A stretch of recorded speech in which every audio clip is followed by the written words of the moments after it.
Hey everyone, today I'm joined again by Jason Ānanda Josephson Storm. I've been talking with Jason about his incredible work, Metamodernism, the Future of Theory. This will be a standalone conversation in its own right, talking, there's a couple of questions and themes I want to explore with Jason about this work. Also part, though, of a broader, longer conversation, which I invite people to check out too, some other episodes where Jason's talked about other aspects of this book. So I'm keen to dig in a little bit more. It's a very dense but very rich work, and I hope to explore a specific kind of domain about value and other fascinating topics that come up. So but first of all, thanks, Jason. Appreciate you again coming back on the podcast. Yeah, it's a real pleasure. I've been enjoying these. It's been really fun, and thank you again for having me back on. Of course. Yeah. Awesome. Yeah. So one of the things that you're exploring, which I think is a very rich topic, and I want to dig into this a bit, is this seeming contradiction. Postmodernism has historically been associated with value relativism, value nihilism, even, and this sort of like radical relativism that would seem to eschews grand narratives, eschews sort of broad, orienting value claims about reality and existence in favor of micro narrative, particularity, difference, and the inability to kind of make value statements in any sort of sense about things. And yet, at the same time, there's also been a recognized proclivity of folks engaging in the postmodern discourse and postmodern paradigm to, in a sense, be very, for lack of a better term, sort of politically oriented or engaged in critiques that have a strong value aspect or component to them, of making claims in critical terms that would also seem to come along with a lot of seeming ethical or moral baggage about how the world should be. And so there's a seeming kind of paradox here of like, well, is postmodernism a valueless nihilism, relativistic, or is it somehow this other thing that it's characterized as being, which is like deeply political and sort of deeply value laden? And you have some ideas about this. So set that up a little bit for us and dig into that a little bit. Yeah, I think you've done a great job setting it up yourself, describing how sort of the lay of the land, but I'll sort of emphasize some parts of what you just said and put a slightly my own vocabulary in it. But yeah, exactly. There's a contradiction in the reception of postmodernism. On the one hand, it's accused of being cultural relativism or value relativism or value nihilism even. And on the other hand, people have historically accused it of being too activist, basically. And the question is, how do those two things fit together? And is this two different phenomena? Some scholars have imagined like a time lag where you have a value relativism followed by quote unquote wokeness or something, but that isn't actually the case. So if you look at it, there's also another wrinkle, is that many of the foundational theorists who have been enshrined in the postmodern canon, folks like Foucault and Derrida, often describe themselves in terms of politics or morality. Foucault, for instance, in a late interview said something like he has always thought of himself as a moralist. And so so how do you reconcile these two things? Well, there's a further wrinkle, which is that one of the main competing alternatives to postmodernism is itself, in the scholarly terrain, was a pull toward what thought of itself as objective, value-neutral scholarly inquiry. And actually, the call toward value neutrality, I want to argue, and the call for value relativism, and even nobody really called for value nihilism, but if anybody did, this is what had been its effect. All those kind of moves, which have their own history to them, and actually a sensible history that is, admirable in its own way, doesn't actually get rid of values. So it actually just drives values underground. More specifically, when, Max Weber was one of the early sociologists to call for Wertfreiheit, so value freedom or value neutrality. And in a way, what he didn't want is people to be excluded from sociology because their politics didn't map in the way whatever political trend was dominant in his particular moment. It kind of helped. He was himself a wannabe politician, so he also didn't want to get beaten up for that. But the first irony is that value neutrality is itself a value, and it's not necessarily a bad one, but it's a value. But the second thing is that in generations subsequent to Weber, people got the idea that the function of scholarship was to call out anyone who had values and to say, oh, you have values, or you're a crypto theologian, or you're a moralizer, or you're an activist scholar. Well, what that actually did, in a way, that was actually the worst thing that you could do for value relativism, because what happened was people had values anyway, right? People as I've argued earlier or in other parts of the book, people tend to be direction oriented. They produce social kinds for teleological reasons. They have purposes, and there are reasons that we engage in the scholarship that we do. There are reasons that we find certain topics important, et cetera, et cetera. And so by telling people that they shouldn't have their values, what they do is the values go underground. So that's the first thing that happens. So actually trying to harshly enforce value neutrality isn't the best way to get value neutrality, which is the first point. The second point, and Weber knew that in part, he actually had another alternative, which is just be upfront about he thought there were two ways to do it. Either, you aim for value neutrality and you keep your values off the table, or two, you are upfront about your values and you're very careful about the areas where your values and your data, for instance, might be entangled, and you try and, be clear about it. And, but that way other people can factor your values in and filter them out. And, but anyway, that's not the route that most folks went to pursue value neutrality. They mostly just beat each other up. Well, what happens is when you actually have values, but those values are driven underground, I argue in part that reemerges through epistemological claims that are really covert normative claims. So you say something is problematic, and what you mean is that it's ethically wrong, but it's sort of that gray area where it could be scholarly wrong, or whatever. That's an epistemic value, but it's actually often smuggling in ethical values or something like that. And then the other thing is, then what happens is you tend to attract you get attracted to these negative lodestars. And this is the other thing that happened with the proliferation of postmodernism as a scholarly paradigm, I argue, which is that, postmodernism entered the academy in roughly the same period that a bunch of bad isms entered the academy, or at least the terms, not the isms themselves, but these terms, racism, sexism, logocentrism, that's one we don't really freak out about now, but homophobia, et cetera. A lot of these terms are negative lodestars. They're things that you're not supposed to do, that are bad, that are ethically compromised in one way or another. And because postmodernists often didn't stick up for positive values, all they were capable of doing is calling out negative values. And to be clear, I think that calling out of negative values is valuable work, but it's only a first step. It can only go so far. And what ended up happening was, anytime a scholar would have a positive project, like something good that they wanted, like, let's do X, people would say, oh, no, wait, you're advocating values, you're violating, value neutrality, or you're not being morally relative enough, or you're being too value laden, or a theologian or something. And so we got to get you out. But in that same moment, people were constantly policing each other's negative values, and without recognizing that it's just as value laden to say that somebody is a sexist as it is to say, that you think it would be great if more people in this country had food or something like that. And to be clear, many of these value laden terms like sexism, et cetera, were actually what people like Putnam and others have called thick terms or thick descriptions, which mingle epistemological and ethical ideas together, or frames together. So the question of whether someone is a sexist or not is not merely subjective, or at least it shouldn't be. There's evidence that you can marshal. But that means it's partially epistemological, but there are also ethical norms that are involved in calling out sexism in the first place. So what I think we need to do in the book, so I start with this set of negative values, basically, and I focus in on, in particular, Weber and company's reading of Hume and the is-ought problem, because part of what people have come to, well, anyway, I'm going to I want to come to that next, because that's one of the most interesting. Well, there's a lot of interesting things in the book, but that was one thing in particular that really stood out to me, and has dovetailed very nicely, actually, with other explorations I've been doing in the realm of value and basically normativity and ontology, and how these things relate. But yeah, before we jump to that part, though, let's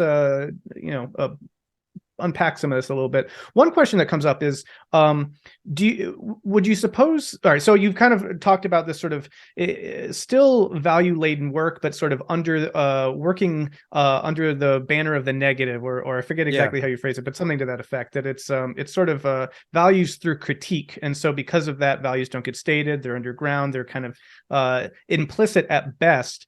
And yet, but can be sort of drawn out and made explicit if they're kind of rendered in positive terms, which is in some ways what I think you're trying to do. But the question, I guess, is sort of like, because there's this critical hermeneutic and research program, it seems like anytime anyone might have the audacity to kind of stick their head up and be like, well, let's do X, then the kind of proclivity of everyone in academia would be like, well, wait, let me tell you the 101 reasons why that won't work. And it becomes just the critical, application on, because basically anytime you say positively, this is good, and or we should do this, or anything in this sort of positive register, just the robust criticism will seem to rear its head to just sort of quash that, which seems to be kind of a problem that gets created in this sort of academic environment. Do you think that's a fair reading, or is there? Yeah, I think that's right. I think that there are two sides to it. So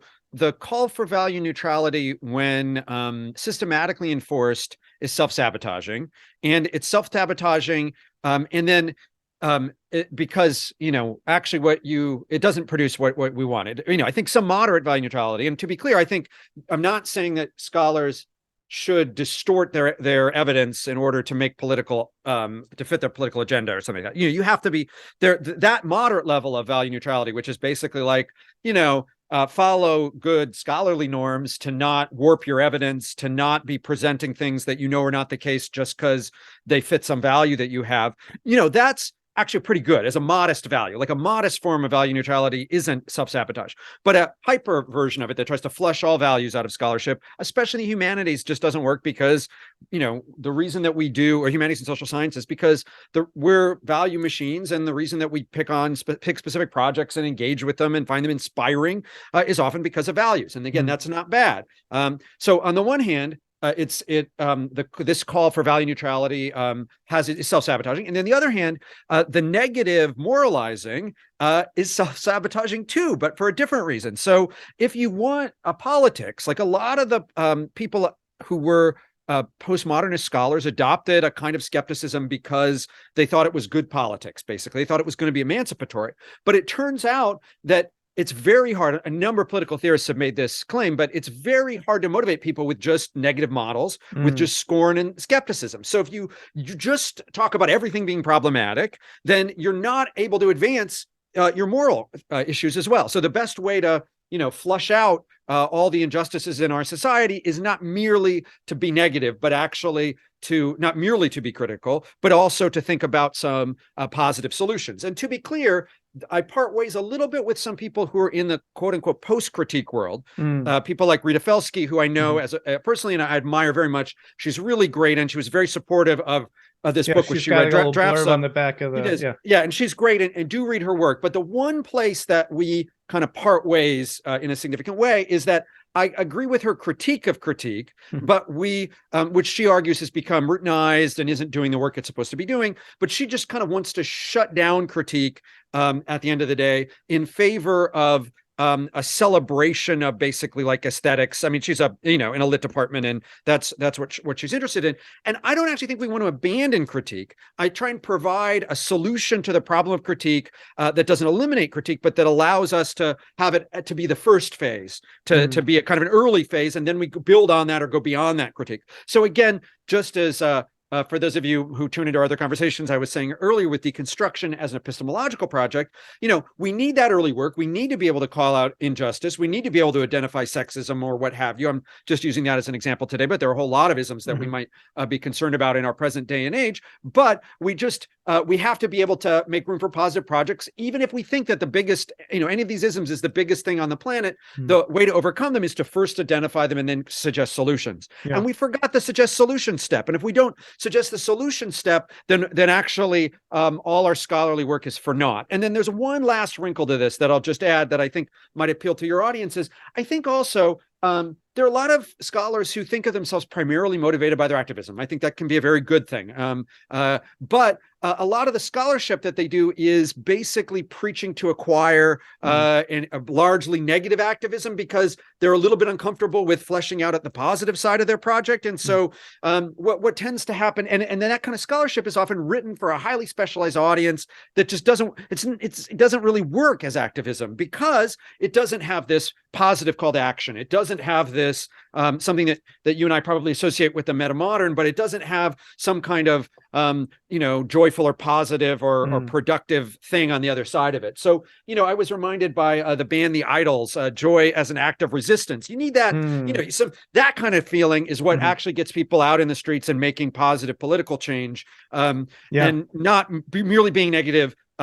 Won't do it. Yeah. Again, critique is good. It has its place, but we don't end in critique. That's part. And we can allow it to be more fine grained. Yeah. Well, a couple of things there. I mean, so your work, you're using this term metamodernism, and one of the things you addressed early on is that you're, this is largely a term that doesn't have too much existing association to it, but there are other sort of camps of metamodernists, and one of them is the cultural studies folks who are using this metamodernism term to talk about advances or changes and developments in the cultural sensibility and whatnot. So Dutch cultural theorists Tim Vermeulen and Robin van Doneker, they have a 2010 article called Notes on Metamodernism, which was sort of their seminal approach of trying to start thinking about the cultural sensibility shift that's occurred. And one of the examples that they gave, this was 2010, was Barack Obama and this sort of hope and change movement that was going on, which seemed to mark this sort of sensibility shift towards something positive, affirmational, but it, because of that, had this sort of activist power to it that could kind of mobilize people along a positive project. And so that is something that they factored into a kind of shift into a metamodern sensibility. And I know, again, we covered a little bit, and you write in the book about, your projects are different, so I don't want to conflate those. I just wanted to note something about that. But the other thing I want to say too on that front is that another kind of common element that I think does actually map across all of articulations of metamodernism is this notion that after deconstruction comes reconstruction. You see that in the cultural theorists, you see that in the Hansi Freinacht works, and I think you're saying something similar in that sense of it's not enough to just sort of deconstruct something and to critique it. You also have to propose something in under the banner of the positive or the affirmational or something.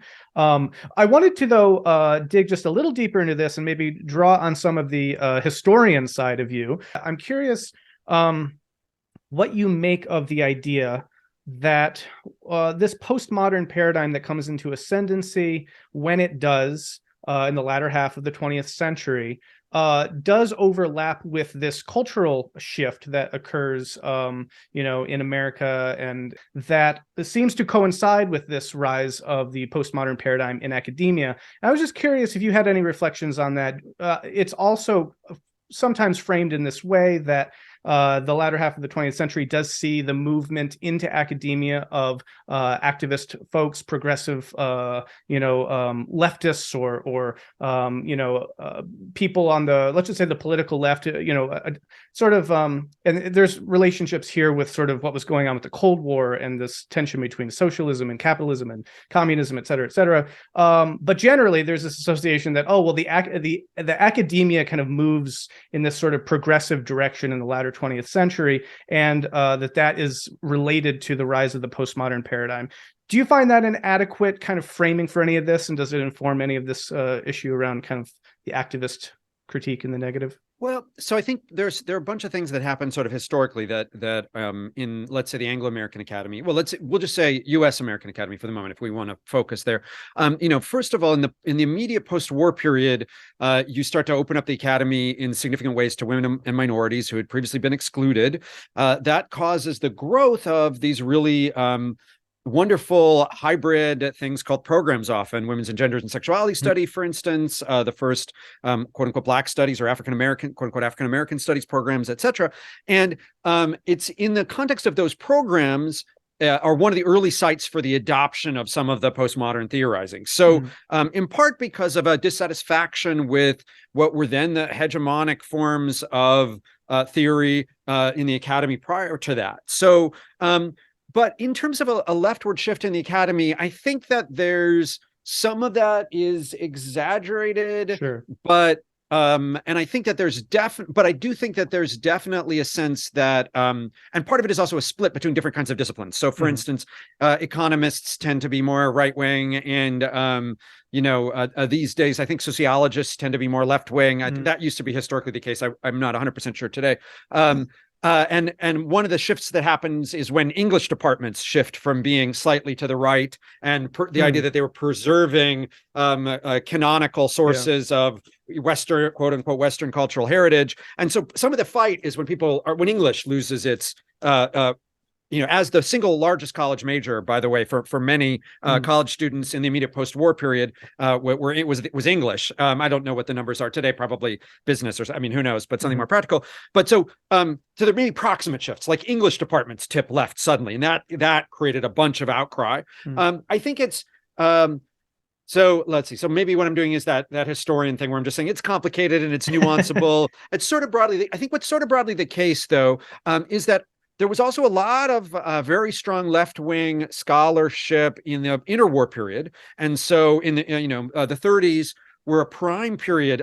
Sociology. I mean, part of what the call for value neutrality was, some of that in Germany, for instance, was left academics protesting Nazis, right? And then the call for value neutrality came from the center, like don't get too activisty. Oh, they'll go away or whatever, or in the United States, there was a historical connection between, folks like FDR and others in the funding of new forms of mass education. I know that period a little less well in the American context, but so I think that they're waves. I guess what I'm going to say is that they're waves, they're ups and downs.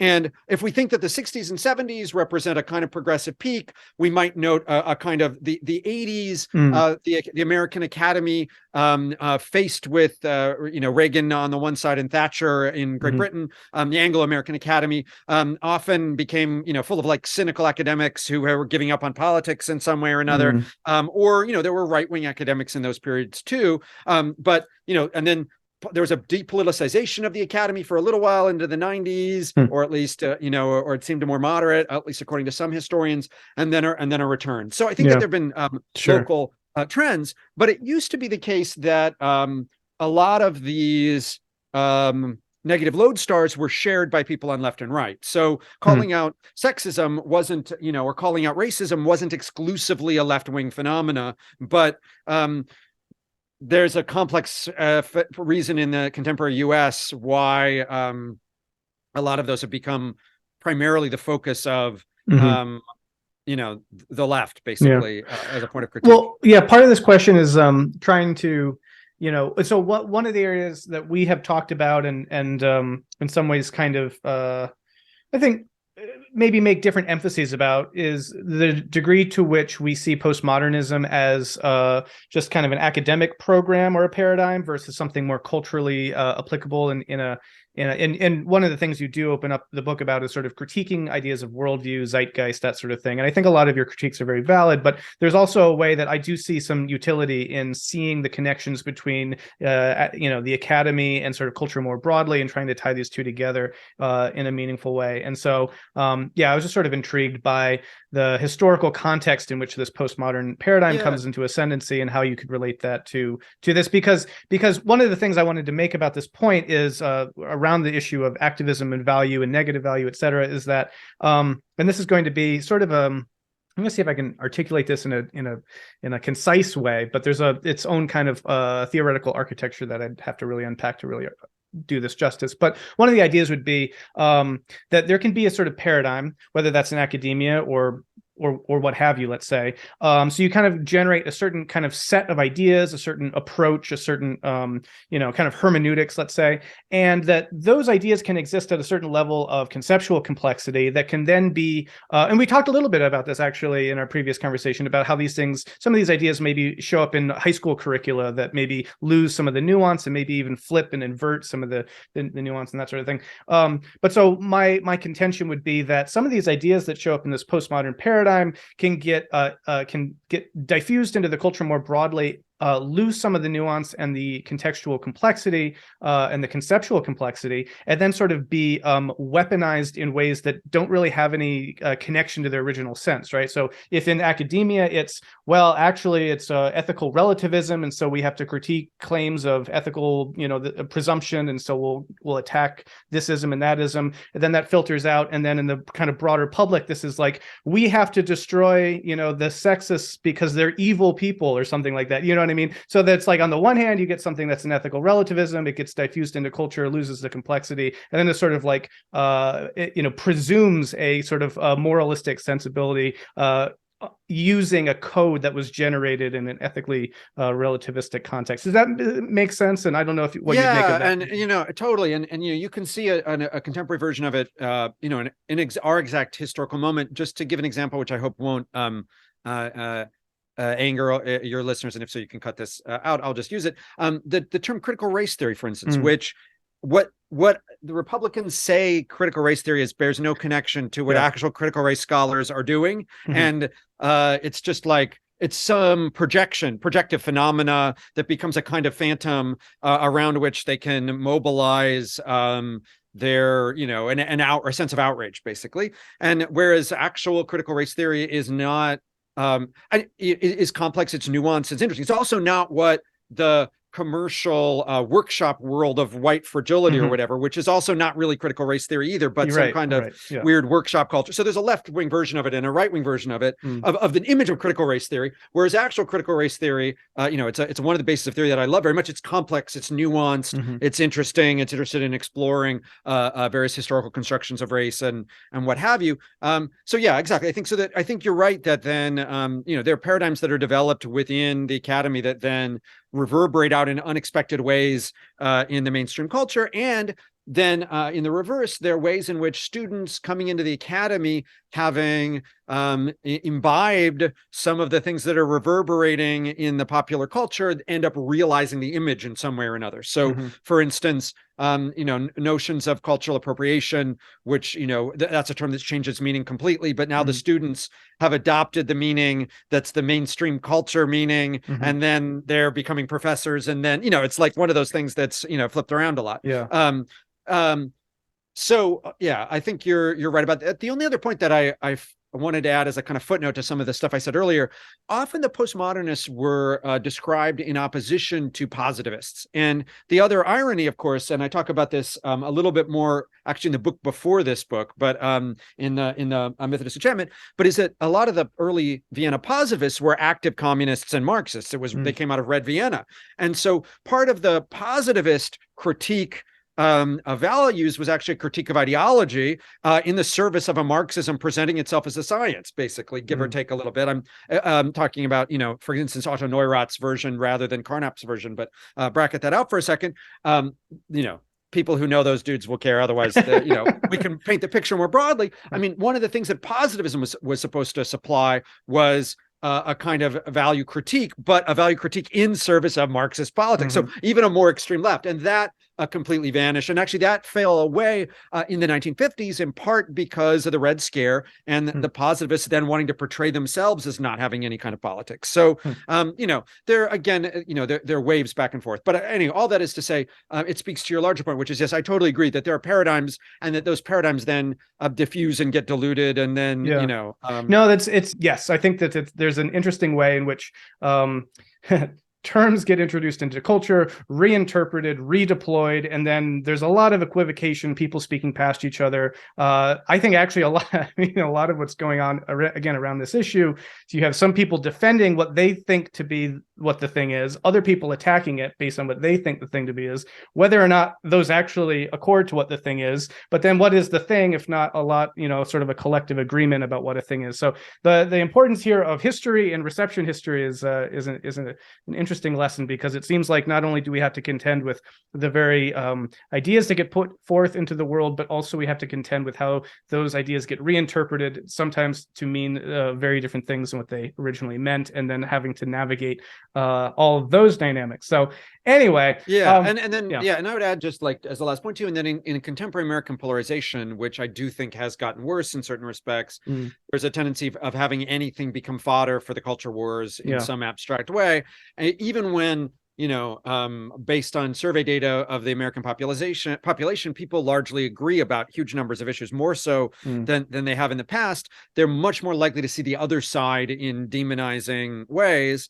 And, and for that reason, once something gets flagged as left wing, or right wing, it can get, it can get attacked, and then people want to defend it, or Right. whatever, and then it just gets punted back and forth in some unhelpful way. Yeah. But very germane actually to this, because postmodernism itself has become, you're doing a very yeoman service by delicately threading the needle here of, there's a lot of landmines I think you have to avoid in doing a kind of work like this, and I think you do it very well, because a word like postmodernism has become so politicized. It's become the boogeyman of the right in many ways. And actually, I think that what we're talking about value here, to bring this back to this specific focus, is Jordan Peterson, a popular and controversial figure, obviously, has frequently denounced postmodernism and drawn on folks like the objectivist Stephen Hicks and other people to rear the specter of a neo-Marxist postmodernism. And in some instances, I've actually seen him acknowledge that this is a contradiction in terms, because Marxists have this sort of like specific value set, even a kind of eschatological vision of how the world should be. They're not ethical relativists, etc. And yet then the postmodern thing is like ethical relativism. So it really actually is a good kind of test case for some of the confusions that come up around these sorts of things. And so anyway, to bring this all back, I think, the framing that you provide of thinking about postmodernism, at least as an academic paradigm, that is doing a kind of ethical activist program, but under the banner of negative critique and of negative value, I think is a helpful way to frame some of that and to kind of clarify some of the confusions that have come out of that. But okay, so that being said, let's move on to this next thing, because I think it's really it was very fascinating and very important, which is, let's dive into this is-ought distinction that you unpack a lot. I'll just set it up that way. So what is this is-ought distinction? Where does it come from? Why is it not helping us or serving us? And what's a better way of thinking about these sorts of issues? Great. So there's a famous is-ought distinction that people often claim or attribute to David Hume and his treatise on human nature, the Scottish philosopher David Hume. And the thing is that the idea is that the received version of the idea is that you can't move from an is to an ought. There's no description of the world that can lead toward a kind of normative claim or a claim of how things should be. It rests on something that seems kind of obvious, like that there's a distinction between stating the fact that this is a tea and the value claim this is a yummy tea or something, or this is a good tea or something like that. And people attribute it to David Hume. The problem is that it's largely taken out of context. He's arguing. I read him. It's part of a larger text in which he is actually making ought arguments. So it's not the case that he's trying to foreclose ought arguments, but he's trying to argue for. I read him as a kind of skepticism about one's ability to establish with confidence those ought arguments, and that fits in with his larger, broader skeptical program. But leaving aside what Hume meant, which at one point was like a whole chapter that I cut down to like 2 paragraphs, because people, as fun as it was for me to like really interpret Hume, a lot of people were like, yeah, okay, get on to the postmodernists. What happened was an idea that you cannot legitimately move from an is to an ought is the main way that people try and understand and police value neutrality. So they want to say, okay, it's not value to identify an is, but it is a value to identify an ought, and that, is and oughts are separate things and never the twain shall meet. One is a description of fact and the other is a description of how things should be. But it turns out that there are a lot of legitimate ways that you can move from is to oughts, which is to say, not every is licenses every old ought, and there's some oughts.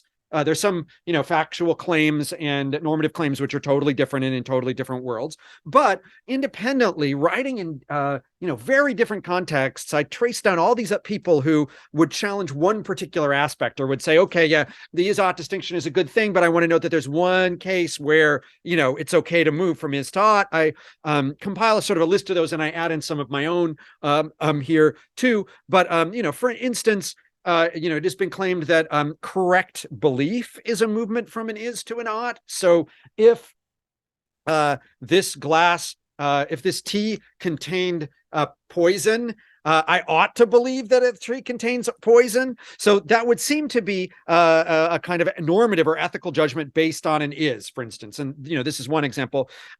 Another one that scholars have identified is that there are widespread epistemic values. These are oughts, but they have oughts that have to do with knowledge claims. For instance, this claim that something is a valid argument is itself a normative judgment of what an argument should look like.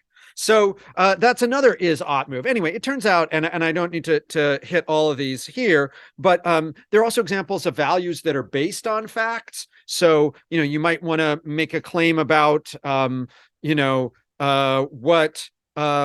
what the minimum wage should be, but that's, but that might be based on what the fact about what the minimum wage actually is, or, you might be claiming that something based on the Catholic Church, but you might be a factual claim about what it is that the Catholic Church actually claims, or, whatever. Those are, people like Hilary Putnam, as I mentioned earlier, talk about thick ethical concepts, or what he calls normative descriptive terms that entangle the both of them.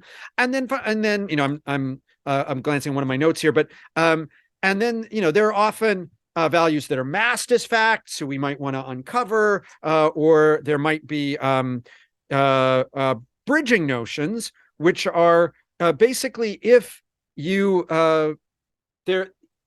agreed to a particular end, then you can both objectively and normatively describe what you should do to achieve that end. So, for instance, if you want to win at chess, you should move your piece to, Queen's 3 or whatever. I mean, I don't know the actual chess terms, so I'll just pretend that sounds like a move. Or like if you want to avoid getting cancer, you should quit smoking. That's an is ought claim, but it presumes that you want to be healthy or something like that. If you presume you want to be healthy, then there are a whole, physically healthy, then there are a whole set of norms that come into place. If you presume that you want to be, and they're objective norms, they're norms that you could be wrong about, or at least they're thick norms, they're entangled. So we might want to interrogate notions of health, et cetera. But doctors can, you can make the case that smoking is going to give you cancer, and that there's good evidence for that claim, and that's a normative claim. You shouldn't smoke if you don't want to get cancer. So for that reason, we also have kinds of bridging notions. So all that is to say, really what I'm trying to do in the project is make academics who are afraid of norms a little less scared, but also I think that if you are explicit with your normative statements, you can hold them up and interrogate them. There's this weird idea that we've gotten, and I think it may be a side effect of the way that the Establishment Clause is interpreted in contemporary United States, or maybe there's a legacy of a particular kind of Protestantism or something, but it's the idea that values are completely subjective and that you can't discuss them with people. But actually, while it's true that we have plenty examples of value change, and often people discussing their values can lead them to be at least more tolerant of other people's values, which is itself a kind of value. And we don't all have to have the same values to be able to work together. So for that reason, what I wanted to help encourage academics to do is to be a little bit more clear about their values, and I think that actually can help make scholarship actually more objective in the value neutral sense. If you're clear about what values you're putting in and what value laden judgments you're making, then we can argue about both the values and the judgments themselves. But if you're forced to keep them all underground, then they bubble up into this corrosive language that's almost always scorn, or these sort of weasel words that are really calling people out ethically, but we don't kind of want to say that exactly, or what have you. So anyway, so that's part of the project is an attempt to do that, and it argues in more detail, with the whole is-ought distinction and how it's normally articulated. It was really interesting because this whole line of argumentation was relatively new to me, but was actually very convergent with a lot of things that I'd been moving towards through my own sort of intellectual processing of a lot of different sets of ideas, and which come together. I mentioned I was using your work on hylosemiotics in this paper I just wrote. It's called The Reality of Meaning. And we talked, what this book that you've written really is a systematic philosophy, right? So these ideas, I think, hold together and sort of mutually reinforce one another. And I see a lot of connection between this is-ought connection, this sort of synthesis of the two, or the coming back together, the bridging of this sort of perceived, fundamental separation, relating very much to other aspects of this metamodern philosophy, because one of the things I was trying to do in that paper was show that there are that our relationship to the world, which is a big kind of way that you frame your semiotics, that there's at least some kind of world. We don't have to say what exactly kind of world it is, but there's some kind of agent or entity in a world, and that's going to then inform how we're communicating, and that we can then dispense with a lot of these postmodern semiotic notions that, language doesn't kind of, connect back to that world in any way, but that actually there is a meaningful link. And so meaning is really this kind of more crucial dynamic, semantic information, as it's called technically in some, and I don't mean semantic in the kind of semantic gets used obviously in the context of semiotics, but semantic information is a specific term that actually is being used in some complexity science and information theory context to talk about information that actually has causal power on the persistence of an entity over time, such that, and this gets to the value aspect, right? If an entity wants to keep existing, which presumably it does, in the sense of well, let's say, if you're an organism, acquiring food is going to be valuable to you. And so it's going to be meaningful to you. And the fact that you can do that effectively is going to have a normative kind of bearing on your navigation of the world. And so what is a direct relationship. What you perceive as being the case has normative implications, value implications for the very kind of existential bearing of an entity. So anyway, that was one way that I feel like, these things kind of mutually tether together into a more kind of encompassing way of looking at the world, which is, again, I think fundamentally different. Where what I want to go is like not just a research program, but a way of seeing the world. It's not just, in a sense, it's not the case that what we want to be doing ultimately always is problematizing things and separating out value from the world and trying to reveal these sorts of arbitrary social constructions, let's say, that have no normative value, but actually we can see ourselves and other entities as well, the more than human world, as being meaningfully embedded in the world and therefore having sort of value. Anyway, that's my just a little spiel about all this, and one of the reasons why I found some of this really helpful and it really stood out to me. So you've established this link then that hopefully, yes, will make people a bit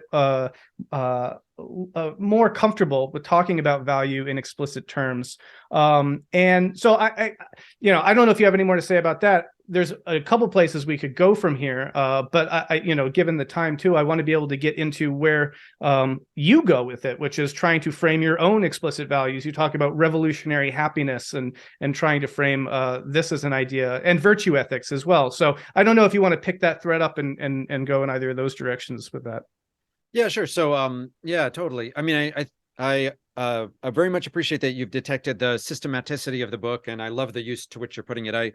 One of the things I sweated over in the book was trying to make it internally coherent, because there's been such one of the side effects of quote unquote postmodernism as a paradigm in the academy is that systematic thinking was often downgraded and even seen as suspect. So the whole idea that when we're trying to be consistent and coherent with one's project, like one of the first talks I gave in this, I was like, I started it with like an Alcoholics Anonymous, like, my name is Jason and I have to admit something, I think I have a system. And then people would laugh, and then I would, and then they would argue with pieces of it, and I had to modify pieces of it, and it was a lot of fun. Well, didn't Nietzsche say something like the will to a system is a lack of integrity or something like that? Yeah, he did. Yeah. And there's an Adorno has his critique of systems too, but it turns out, anyway, if we're trying to deal with big systematic things like climate change and, structural racism or whatever, we need to be able to both think system and understand systems. So, but I think I'll just follow it in the direction that you were pointing, which is to say, what I then do is put my values on the table. Now, I've called for people. This was sort of like the scariest part of the book for me to write, because it opens you up to critique. It opens me up to critique. Exactly. So like thus far for all the chapters up to the very last one of the book, you can read it without any particular value paradigm. And even in that last chapter, about half of it is arguing about values in general. And so there I am at the end of that last chapter, and I want to put my own values on the table. And what I argue for, in a way, I want to say it's a little less original than some of the other stuff in the book. It's stuff that I need to flesh out more and think through. But basically, there were two, broadly speaking, or we might say 2.5 influences on the value program that I lay out in the end of the book. The one of which is critical theory, and I know that that term has become increasingly a bad word in certain political circles, but I mean both critical theory, as in the Frankfurt School version of it, but also critical race, critical gender theory, post-colonial theory. These are and from those theory formulations, because in this way, I'm working through postmodernism, not against it. I think it's very important to think about systems of power and victimization and all those important issues that those disciplines and all those forms of suffering that those disciplines have directed us toward. But then on the other side of them, we have to ask, well, what would a just society look like? What would a society where structural racism was not a problem? What would it look like on the other side of that? What would it, even if it's going to be really hard, and I'm not saying it's going to get there easily or by fiat, it's not going to be something that one person can achieve on their own. It has to be a collective struggle. But what might another society on the other side of that look like? And that's where I shifted over to virtue ethics, which is a long but newly revived, basically by Anscombe and others. But anyway, tradition that goes back to Aristotle, and in which I find to be quite similar to some figures in South Asian and East Asian philosophical thought, basically Buddhist and Confucian figures. Basically, what I want to argue is that something that I call for revolutionary happiness. Happiness with a capital H is not a mere emotional state. It is not like a feeling of satisfaction that you get, I don't know, having eaten a packet of chips or whatever. It is, or even a pretty tasty tea. It is rather having lived a life worth having lived, and a sense of kind of human flourishing in a broad and thickened sense. And then I argue that that it is possible to live a life worth having lived, and it is possible, or it is not even possible, it is necessary for us to be able to demand of society that people be able to live lives worth having lived. There are a lot of people suffering quite extensively in our contemporary historical moment, and I want to be able to argue that a better world is possible. And in doing so, I want to argue that many people who have previously argued that, I'm thinking of people that are sometimes get, kind of neoliberals who want to argue that, that if basically everybody was middle class, nobody would be suffering, have really much too thin and much too anemic notion of what it means to live a life worth having lived. And I want to argue for kind of a broader, more expansive notion of human flourishing, which I detail in a little bit of space near the end of the book. The other piece of it that I'm getting, and this is where I'm departing from, there are a lot of other virtue ethicists out there, and where I depart from some of them is that I think that the central virtue has to be compassion, or at least one important or crucial virtue has to be compassion. Compassion not as a kind of an emotional empathy where you just feel other people's pain, but rather a compassion that is outward directed and that is action motivated, because for reasons that I argue elsewhere in the book, we're all kind of entangled with each other. And one of the standard critiques of virtue ethics is that some versions of virtue ethics can be very selfish. And so, the idea is that you can flourish and, screw everybody else, or something like this aristocratic virtue ethics. And then it's also, I argue for a kind of pluralist virtue ethics against some people who think that the only possible flourishing life is, I don't know, like to be a philosopher or something like that. I want to argue that, in fact, I want to be quite open to different ways that people might imagine what it would mean to live a life worth having lived. And then I argue for that at the very end of the book. And so in that respect, I argue for values. And in a weird way, this takes us back to what the project of the academy was supposed to be at the beginning. At the very least, we can see this in, etymologically in our academe, from the groves of Hecademos, the groves of a hero, around which we were supposed to be exploring, learning how to live and learning how to die. And it's also in the revival of the quote unquote liberal arts in the quote unquote Renaissance. As a historian, I put up quotes and things on things a lot, but anyway, that was an attempt to embrace a certain kind of virtuous life worth having lived. And so I think we've lost sight of that, and instead in the academy, we were over preparing people for a job market that doesn't exist, and in the society, and also closing down values when we should be thinking about how to live more flourishing lives, and that could have a spillover effect on the society at large. So that's kind of where I end the book. It's a little thinner in its development than some of the other topics in the book, but also I realized I was totally out of space at that point. Had to cut so much that I'm doing. Well, I do want to ask you, about, what you're working on now and whether you'll have room or will be, developing that and working that out. But I wanted to first just ask, it sounds like what you're getting at is that we've sort of made the academy, it's sort of transitioned more and more into this context for the accumulation and the dissemination of knowledge or maybe information or data, but not wisdom. That there's not that the academy is no longer a place where you would think, oh, I will gain wisdom at this place, which for me is where you start getting knowledge that has normative implications for well-being, I guess you could say. And it seems that, and again, where and why where this comes from and why this comes to be the case it would be an interesting question to explore, but that broader more broadly speaking, certainly in American culture, there seems to be this sort of remove of value from the public sphere. We can't really seem to agree on shared values, and so therefore the safest thing to do, we've concluded, is just don't touch value, and that'll kind of sort itself out. But then what you seem to get with academia, for example, is just the skyrocketing of like STEM fields where like everyone can kind of just presumably technological advances is, if it's not valuable, then it's just like somehow associated with being value neutral in some way. But you wind up getting this proliferation of technological advances, but then in the absence of sort of more humanistic or let's say humanistically flavored or oriented conceptions about the meaning and the value of these things and whether we want this and whether this actually does lead to a good society. And so it does seem to me that a lot of these existential threats right now are seem to be related to this untethering of sort of knowledge accumulation and sort of the exploration of value in the academy. And I guess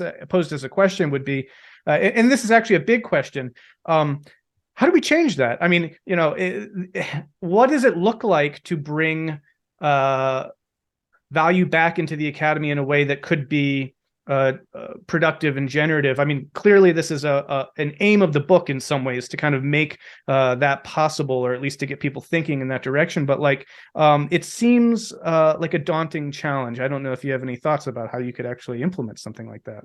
Yeah, and so I had two things. First, I want to underscore, I like your contrast between accumulation of knowledge and wisdom, and I think you're right that we've, in many sectors of the academy, lost sight of wisdom and for data accumulation. And but how do we? So the other thing that tends to happen is that we got really good at alienating students from the things that they're most passionate about. So, they come in loving novels and then they learn that all novels are problematic or whatever, you know what I mean? Like that, they learn that their favorite author sucks for some reason and then they don't know what to do. Or there's some really anemic notion of critical thinking that's not really that critical, so yeah, what's the alternative? Well, partially also this book came out of very early in my academic process. I got recruited to chair a department. I was hired at a point of transition at my institution. So I was chairing a religion department. And then after that, I sort of rebooted a science and technology studies program. And I've had a bit of experience arguing with deans and talking to students. And I think there is hunger in the student body for some of this stuff. Like I am always, big props to my students. So excited to see them when they engage with this stuff. I teach a course on the meaning of life. I teach a course on virtue ethics in East Asia. I taught a course recently on realizing utopia. All these are kind of things where I use some of this framing to just not give them answers, but bring up those questions, give them different kinds of answers that people have given to these kind of ultimate questions. I also, show them where I'm at, but tell them, they don't have to do what I do, and I think that there's a strong positive response to that, because then they're like, oh, wow, there could be more to this than just accumulating facts or just alienating ourselves from our humanistic forms of inquiry. As to how to get it out of the academy, that's the big thing. And we were talking about this in an earlier one of our conversations. I still need a lot of help figuring out how to do that. Like, I think I've made some local change at Williams. I have some buddies, other faculty members. Big shout out to my friend Bernie Ree, for instance, who in the English department. But we've been teaching he's teaching courses on that have also been just of course on Zen and literature that is also trying to do this. And we've been talking for producing a kind of broader initiative at the college, and we may or may not be able to pass through the bureaucratic hurdles necessary to actually get it going. But, there's enough student interest in that. There's interest on some of the faculty who still remember the things that, drove them in their early days that, to do this. But how might we bring this out of the academy, out of the ivory tower, and into the world at large? And that's something that I need help with. I think YouTube show channels / podcasts like yours are great for this, but there are other forms of being kind of public and in the world and connecting with people who are not in the academy, because a lot of people are not going to school, and I understand why. Not going to college, and I understand why, because often if college is mere accumulation of unnecessary information, or merely souring you on something, or if it's just a veneer for the most superficial version of progressive politics, you can get that elsewhere too, again. So I think none of those three models is a very good one, but I think if people, want to think about how to live, that's like the most important thing out there. Like, what would it mean to live a fully flourishing life? And we can help think through it and figure it out together. So I'm not yet sure how to get it into the society at large, but I also think you're right. Something else that you said, which is, I think I imply in the book, but don't say quite so explicitly, I think that when we evacuate values from the public sphere, that leads toward more value conflict, not less value conflict. And when people state their values in the public sphere, we often actually surprisingly can come to shape and change people's lives. Not every time. And I'm okay with what I've said elsewhere, not in this book, but I'm okay with agonism as long as it's not antagonism, which is to say, we don't all have to converge on the same values. We can agree to disagree by airing our values. That's part of what makes a productive democracy, is that, we have different values and we rank things in different places and we debate them, as long as we're not out there killing each other. When antagonism comes into the surface, when violence comes to the surface, that's something else. And, and that's not cool. But I think that actually we could stand to have more values in our public space. We could stand to have more public intellectuals, public writers, public artists, public politicians that were sticking up for something that's less anemic. And especially, one of the weird things is that in many spheres, the American left has fled values, or at least has only the negative values, right? And we're really good at calling out sexism or whatever, but people aren't sticking up very much for positive projects, and except for in a very anemic way. And then that tends to leave the value discourse to the right. But then there's a certain insularity to that, and there's a lot of space that we could be sharing together as a functioning and flourishing democracy if we could put our values out in public and debate them and discuss them, and formulate them in positive terms, not merely negative terms. So critique is part of that. Yeah, I mean, it's one of the things that's kind of still an open question for me is, well, just, I guess you could just say, the future of the academy in general. Obviously, we're seeing a lot of upheaval right now in so many sectors of life, a lot of disruption. And I wonder what the future of higher education looks like in that. Because, I mean, I'll speak for myself, but many of my friends as well sort of gave up on academia. The work I love to do, I do this in my free time. I write essays and articles and academic work and whatnot, and without any kind of need for there to be necessarily a particular academic journal that I'm aiming for, citations or anything. It's just it's there. It's the skill set, and I think it's deeply valuable. But there's this disconnect between like a lot of the more positively framed, aspirational, even like more generalist kinds of knowledge generation and exploration. There's a way in which that has sort of been, there's just a disconnect between the audience for that is seemingly, or the space for that in academia. For example, one of my friends was doing a PhD in the classics, and one of the most, if not the most brilliant person I've ever met, gave up on the program because he had this very elaborate, rich dissertation plan that would draw on philosophy and this and that. And his committee was basically like, no, you need to particularize, say one thing about one place in time, in the past, choose, I don't know, the Dionysiaca, and focus on its, particular context and everything. And so, that was not of interest to him because it's very it becomes increasingly hard to integrate more and more particularistic insights or data into a full wisdom way of being in the world. And so I think there's a certain kind of mold of academic that's sort of been pushed out of the academy because of these. Well, I mean, I guess you could very much directly link it back to sort of the ascendancy of a particular programmatic research, set of research programs. Yeah. Yeah, go on. Yeah, I agree with you, and I think the trend toward hyperspecialization in the academy is by and large a bad one. Although some people, if you enjoy it, the people who enjoy it go for it. Like if they only want to read, I don't know, Akkadian cuneiform, and that's their one passion, they should, if that's actually a passion, go for it. But instead, the academy has often pushed people into versions of hyper-specialized scholarship, looking for the gap in the scholarship, which is not necessarily the most important or most interesting thing. I find one of the big positive audiences I've had for the Metamodernism book has been graduate students who are saying, I'm being pushed in this really narrow way, and I'm really excited to see somebody who's celebrating something else, who's not saying exactly what your friend was told, which is a lot of us get, which is pick something really narrow, spend forever working on this really narrow thing, and then, who cares, right? That's people, that becomes alienated labor. And I think for me personally, I wouldn't, if I hadn't done it so quickly. I was very fast, not to brag, but I went through my PhD program very quickly. I had the languages already, and that helped. And I was, at the time I graduated, although probably not anymore, the youngest PhD from the Stanford religion department in the history of the program before that.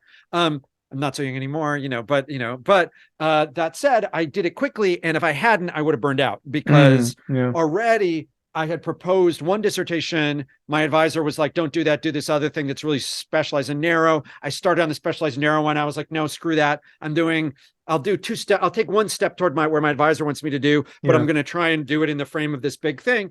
And then, and I wasn't sure whether I would land a job with that. And I was willing to, and I cast the dice and I lucked out. And I'm really aware of how fortunate I was to land a job, to have two job offers even out of the PhD. To presume then that the academy may shift paradigms, you could say that we could see a meaningful paradigm shift in the social sciences, in the humanities, which I see the makings of.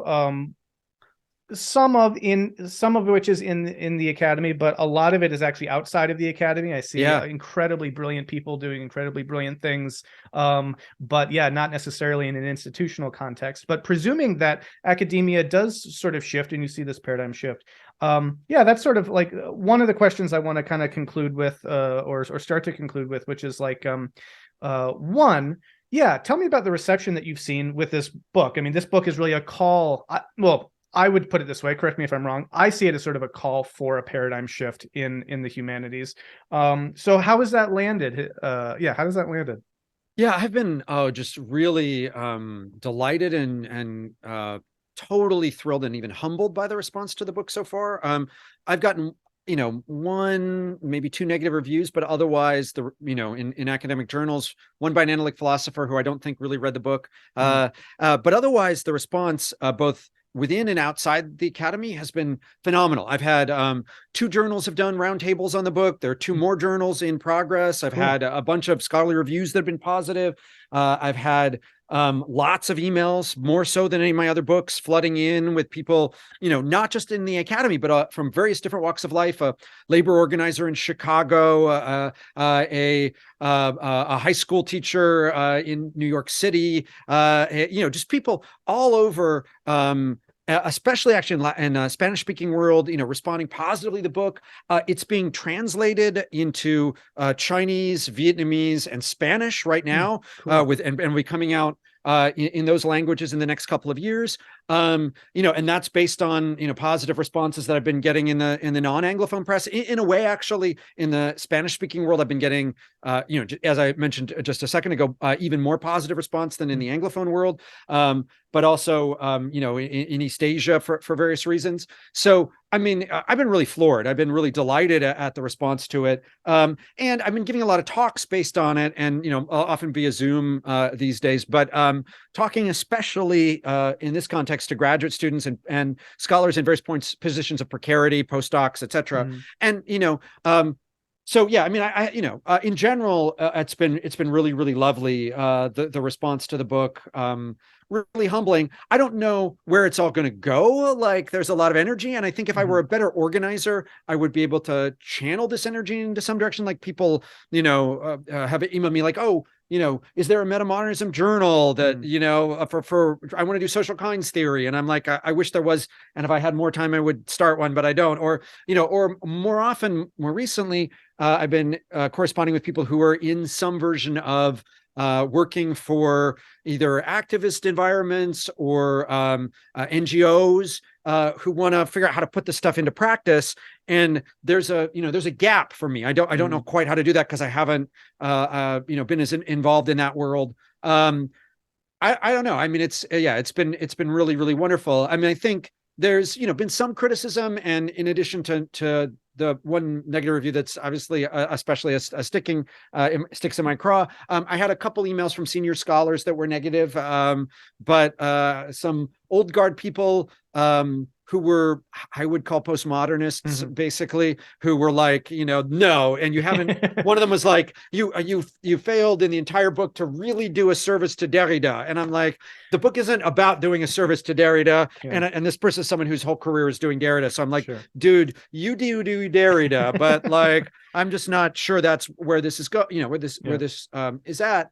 So I mean, I've been really. Well, let me ask you this. Yeah. Have you, so as I mentioned earlier, there are some other adjacent communities using the term metamodernism in slightly different ways. Has that generally been synergistic, or has there been any problems that's come from that? Like, yeah.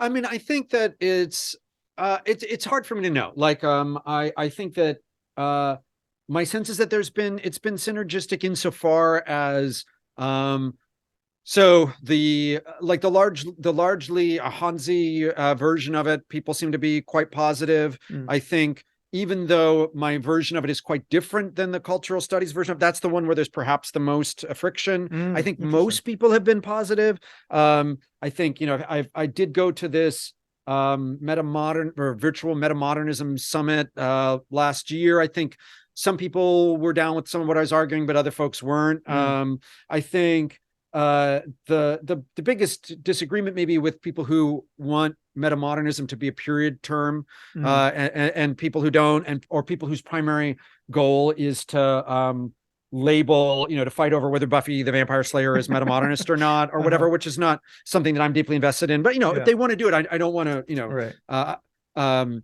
argue with them negatively. I think that the only other point of friction is that I actually did get one pushback from some of the largely cultural studies folk who thought, interestingly enough, germane to today's talk, that they didn't like that I was putting values in, and that they thought that they wanted, that metamodernism needs to be value free, and then obviously that's a failed strategy. If you want it to be value free, have people own their values and then debate them and discuss them, and then make sure that they're not distorting their evidence. But that's otherwise going to backfire. But my sense is that most people who are using the term metamodernism have been sympathetic. At least that's been my sense for the ones that I've talked to firsthand. I don't know. I'm not up on all the various social media in some fully robust and complicated way. I don't know all the conversations that have happened there, but yeah, people have been, I think, but all the metamodernist community, and then of course the one that I feel like mine descends from is Moyo Okadiji's more, decolonial metamodernism, and he's been very generous. I hadn't met him before the book was on its way out, and I wasn't sure how he would take the book, because he's the one whose works I was reading when I actually got the term metamodernism. But he's super excited about it, and we've now had three public forums where we've talked together about sort of riffed on it, and I think that sort of version of it, and I think maybe that's part of why it's been picked up, or that's had resonances with the sort of post-colonial crowd that I know already. Yeah. So I think anybody who wants to call themselves a metamodernist often wants to transcend both postmodernism and modernism, and in that, we're brothers in arms. And so I think that that's been a positive response. Yeah, even if we have differences about how we're using the term. Yeah. Well, and I suspect that, a recurring theme in our conversations has been the way that, as we were talking about earlier, things arise in kind of cultural discourse or academic discourse, and then get sort of reimagined, and then repackaged, and then the meaning itself changes, and then there are all sorts of negotiations about what we even mean by the thing. I suspect it's a term as broad as metamodernism, which in some ways seems to have coalesced as the term of what comes after postmodernism in some meaningful way, and however you want to identify, that locally. There's just endemic to something so kind of culturally expansive and explanatorily, hermeneutically expansive. It's going to, there are going to be different camps. There's going to be different kind of commitments. There's going to be a whole process there. A couple of quick questions. One is, I'm curious. Are there analogs to the sort of work that this is, or the sort of project that this is? Because it's an advocation for a particular paradigm in the humanities and the social sciences, using postmodernism as kind of the category of like, all right, this is one paradigm, we could do this other paradigm. Are there analogs? Are there other works that have done something like that that you can think of as like something that you could compare this to? And not using postmodernism as the contrast point. Like there are people who articulate new movements, sure, like the new materialists, or right, the post critique people, or right now I'm seeing a bunch of affect theorists pop up in my Twitter feed, but but there are a lot of turns as I begin the book, right, noting that a lot of people who try to describe what they think of as a new turn. And the turn was one of those. The turn, which I loved. It's just hilarious, but sort of shows how widespread that term is and how useless kind of the idea. Right. But those things tend not to be systematic, and so right, what happens is, you start calling for new materialism, let's say, and then with some vague notion of agency, but then you bump into the question of language, and then you can't solve a bunch of problems with language. Exactly. And then your whole thing ends up, defaulting into some of the things that you thought you were arguing against or whatever, so, or, there are versions of that, the speculative realists that turn into, that basically argue the same thing as the anti-realists, as I talk about in the book and what have you. I think because systematic philosophical projects are so out of vogue, they're not that many of the current moment. I mean, there are tons of them of older generations for sure. I spent a lot of time, I'm no Hegel, but I spent a lot of time working through Hegel. Right. There are logical positivism was an attempt to be a fully consistent paradigm project. In fact, it may have been in part. Kuhn's Structure of Scientific Revolutions was published by the logical positivists. It may have been the thing that undercut them ultimately, but may have given birth to the very idea of paradigms in a particular way. But I think I have more analogs to what I'm doing. I have other analogs, but they're not contemporary, basically. Right. The distinction between critical theory and traditional theory that Horkheimer and Adorno were trying to do when they were trying to fuse sort of sociology and philosophy together. That was an attempt to do something systematic. I looked for something else like this. I didn't want to be, I didn't think I was even capable of leveraging something together like this, but I just didn't find it. There may be theologians may do it, but then, but yeah, anyways. Yeah, no, it's interesting. I mean, and again, the term meta has been kind of analyzed in many different ways to try to bring out certain elements of this emerging paradigm, or whatever you want to call it, but that does seem to be an element to this itself, which is that there is like it seems like at this moment in let's say intellectual history that we've become aware of and can take as an object of analysis paradigms themselves, and then kind of work with that as a concept of like proposal to kind of, which I think is a kind of higher order level of even thinking about kind of frameworks of knowledge. So I find that an interesting thing in itself. But time being what it is, we should probably wrap this up. Some kind of final reflections and thoughts. It sounds like in the book it sounds like a couple things. One is that there's a lot of material that did not end up in the book and will either be published in other articles. But yeah, I'm kind of curious about what comes next for you with maybe some of that material, but also it sounded like another future monograph is planned for issues of power or powers. So I'm kind of just, open question about what's the future of your work? What are you working on at the moment? Yeah, and I want to add one last thing about the book before I'll shift off at the next thing. The other thing that I kind of ended up doing about the book, it's dense, and for readers, for viewers of your podcast, your YouTube channel who have not yet dipped into it, I apologize for that density. It was I tried to de-jargon it as much as possible, but it can be slow going. But I think it does repay multiple readings. At least I had to read it myself many times to make sure that it fit together well. And in so doing, though, I was imagining it all along as a kind of philosophical therapeutics. I was inspired by Wittgenstein and Rorty and others. That, you kind of go through these stages, you deconstruct and then, you have a kind of epistemic vigilance, and then you do a kind of reconstructive project at the other side. And then you maybe even repeat or something. And I found it useful myself to kind of do that. So it was good therapy for me, if nothing else, in the book as a whole. But in terms of what I'm doing next, so the longer term thing is I'm trying to rethink through power, because I think that again, this is an intra academy problem, but a lot of our in the academy, people often terminate their scholarly categories in terms of the word power or in terms of notions of power. So if you ask them, what is sexism? It's all about power. What is racism? It's all about power, but not just those areas, which might seem obvious, but people, in tourism studies say tourism is all about power, or in certain subjects, they kind of about language is all about power, or, I have a long list, but I've got like hundreds of words that people say, scholarly categories that people say it's all, but then when you ask academics, what is power? They tend to revert to some kind of quasi-Foucauldian, Butlerian notion that power is everywhere, it's ubiquitous, it has something to do with discourse. But that version of power turns out not to be good analytically, because if it's everywhere, then it might seem to be nowhere. Yeah. And it isn't good for activism, because basically if you think through this hybrid form of power, which is post-Foucauldian, but you get the idea that any exercise of power is domination, which is not what Foucault said, but what people often interpret to be the case. And if that's true, then any attempt to build structures of society or government or anything becomes suspect, or even build a movement for social change becomes suspect. And so it turns out to be no good for activism either. So a larger project is to try to think about, but it's a really hard problem to think in a new way. And I'm not sure how long it will take me to get there. Like I have a lot of ideas, but it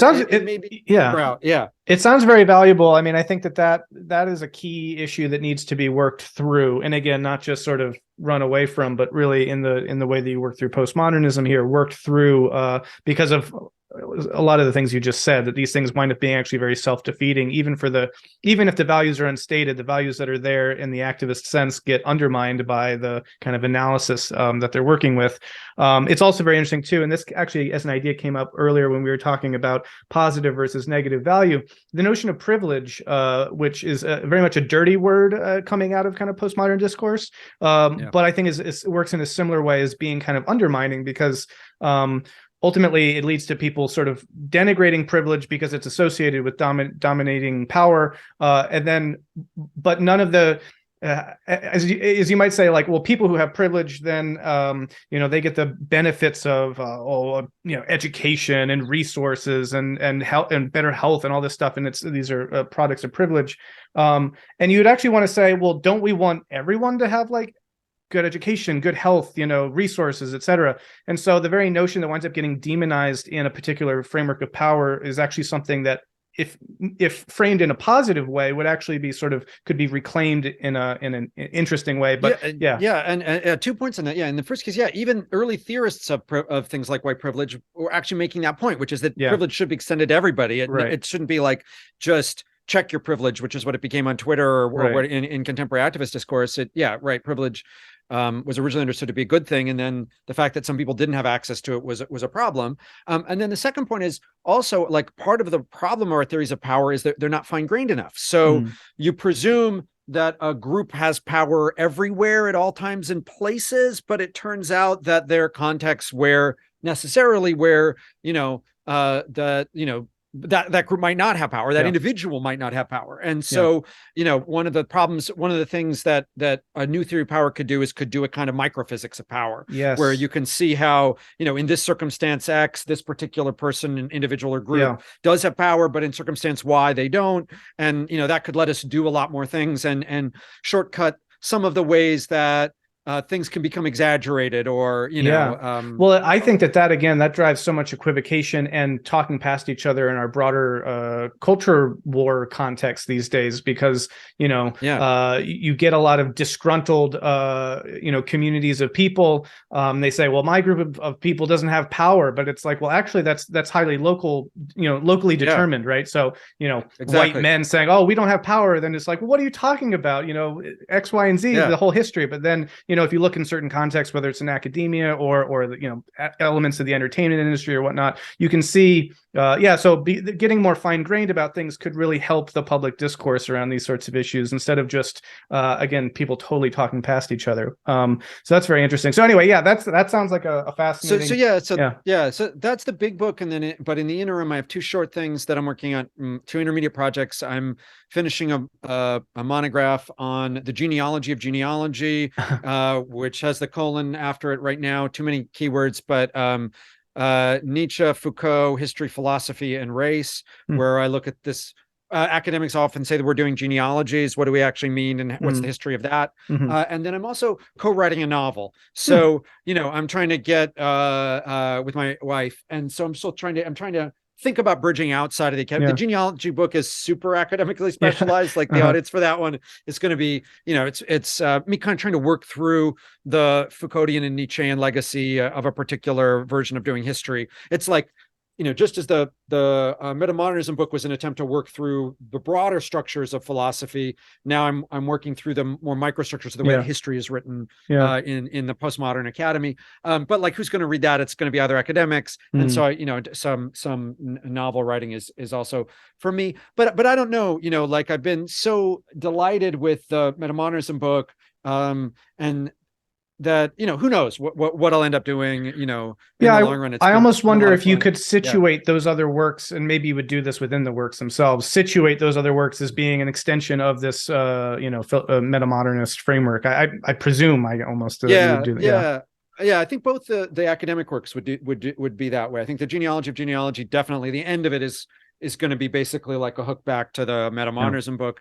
And the power book is definitely, a chapter basically that I had wanted or had written a draft of for the Metamodernism book, but it wasn't, I wasn't happy with it, and I didn't have much more room anyway. And I realized that the power thing is just too big and too politically, and it's very politically fraught. And so I thought, I need to really, be precise and, about it. And, anyway, that's the philosophical trajectory. Yeah.